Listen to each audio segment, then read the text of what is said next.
ఈరోజు శ్రావణ మాసంలో వచ్చే గురువారం.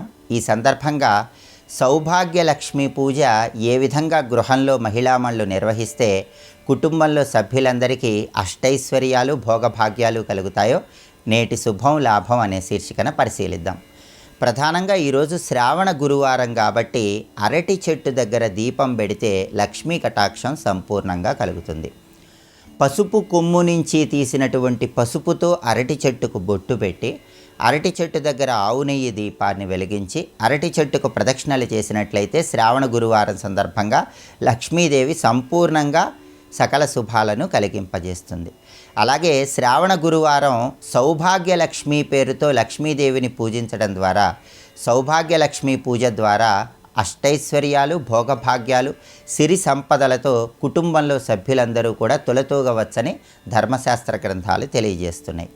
ఈ సౌభాగ్యలక్ష్మి పూజను సాయంకాలం 6:30 తర్వాత చేయాలి. సౌభాగ్యలక్ష్మి పూజ చేయాలంటే రాగి లోహంతో కానీ లేదా పంచలోహాలతో కానీ తయారు చేయబడిన అమ్మవారి చిన్న విగ్రహాన్ని ఏర్పాటు చేసుకోవాలి. సౌభాగ్యలక్ష్మి పూజ చేయాలని భావించే మహిళామణులందరూ కూడా తప్పనిసరిగా ఈరోజు సాయంకాలం పూట గుమ్మానికి ఇరువైపులా దీపాలు వెలిగించాలి. అలాగే మీ గృహంలో 4 మూలలా కూడా దీపాలు వెలిగించాలి. తులసి కోట దగ్గర దీపాలు వెలిగించాలి.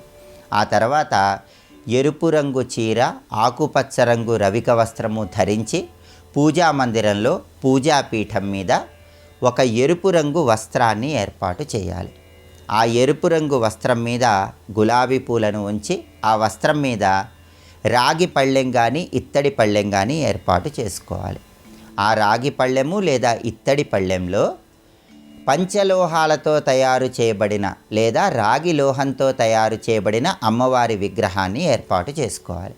పక్కనే తమలపాకులో పసుపు ముద్ద ఉంచి హరిద్రా గణపతిని ఏర్పాటు చేసుకోవాలి. ముందుగా హరిద్రా గణపతికి అక్షింతలతో పుష్పాలతో పూజ చేస్తూ గణపతి షోడశనామాలు చదివి హారతి ఇచ్చి బెల్లం ముక్క నైవేద్యం పెట్టాలి. హరిద్రా గణపతి పూజ పూర్తయిన తర్వాత అమ్మవారి విగ్రహానికి ఆవు పాలతో పసుపు కలిపిన నీటితో అభిషేకం చేయాలి. ఆ తర్వాత అమ్మవారి విగ్రహానికి గులాబీ పూలతో పూజ చేస్తూ లక్ష్మీ అష్టోత్తర శతనామావళి చదవాలి. అంటే లక్ష్మీదేవి 108 నామాలు చదవాలి. కర్పూర హారతి ఇచ్చి క్షీరాన్న నైవేద్యంగా సమర్పించాలి. దీన్నే సౌభాగ్యలక్ష్మి పూజ అనే పేరుతో పిలుస్తారు. ఈ సౌభాగ్యలక్ష్మి పూజ చేసిన తర్వాత గోపూజ కూడా చేయాలని ధర్మశాస్త్ర గ్రంథాలు చెప్తున్నాయి. గోమాత దగ్గరకు వెళ్ళి గోమాతకు ప్రదక్షిణలు చేయటం, గోమాతకి ఆకుకూరలు తినిపించడం ద్వారా సౌభాగ్యలక్ష్మి పూజ వల్ల కలిగే ప్రయోజనాలు విశేషమైన శుభ ఫలితాలను కలిగింపజేస్తాయి. శ్రావణ గురువారం సందర్భంగా ఈ పూజను మహిళామణులు గృహంలో నిర్వహించుకోండి. అష్టైశ్వర్యాలు భోగభాగ్యాలు సిరి సంపదలతో తొలతూగండి.